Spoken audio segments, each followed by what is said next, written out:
if you were playing a drinking game at home and you had not a joke on your drinking game, you're done. You're absolutely smashed, hammered, worse than Kamala, probably. Worse than Nancy Pelosi. Somewhere in between them, maybe.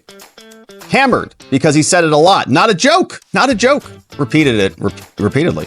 And here's more. He also got fact-checked. Shout out to Bonnie. Bonnie flagged this for us over on X this morning.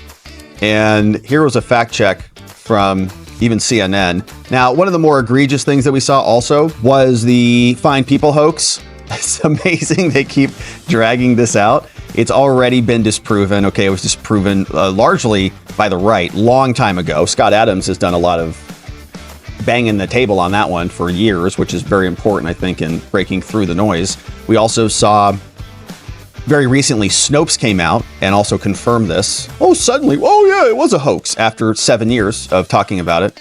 So Joe Biden made that the entire basis of his run for the White House and then brought it up again, right? The guy's just a liar through and through. Lied to start his campaign on the Fine People hoax and is lying to end his political career with the Fine People hoax. The dude's a liar, a plagiarist, a criminal.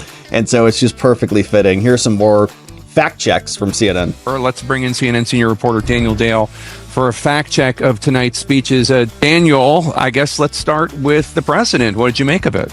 There were certainly some false or misleading claims there, especially on the subject of the economy. I want you to listen to something he said on the subject of U.S. imports and exports. We used to import products and export jobs. Now we export American products and create American jobs, where jobs belong.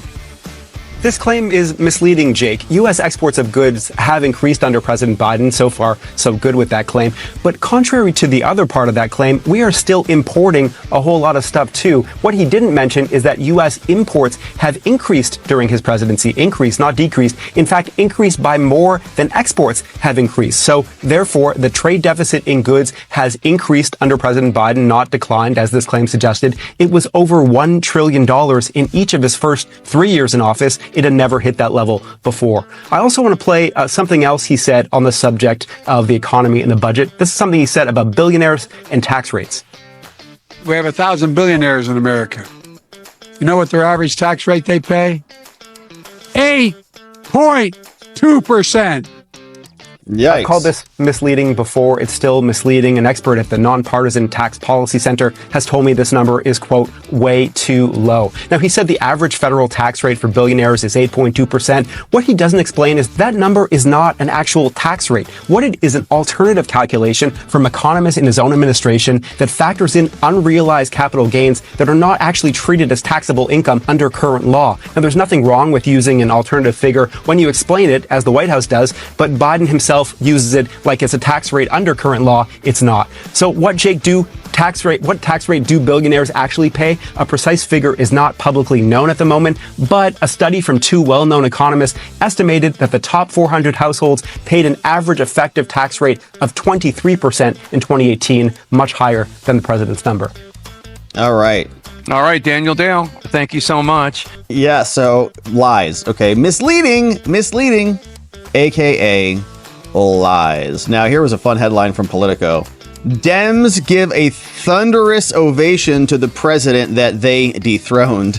And that's really what it felt like yesterday. When I was practicing, we used to do a lot of domestic violence cases, and there was a pattern that would emerge, and it's a trope that you'll see even in Hollywood films and stuff like that. But after a domestically violent event, whoever the abuser happens to be comes back after the abuse and then brings flowers home, right? Brings a nice gift. Comes back and says, I love you so much. Let's move beyond this. Let's just move past this. You're the best. And they come home with flowers and the whole thing. And you go, wow, okay. Thanks. Like, why are you over? What is this about?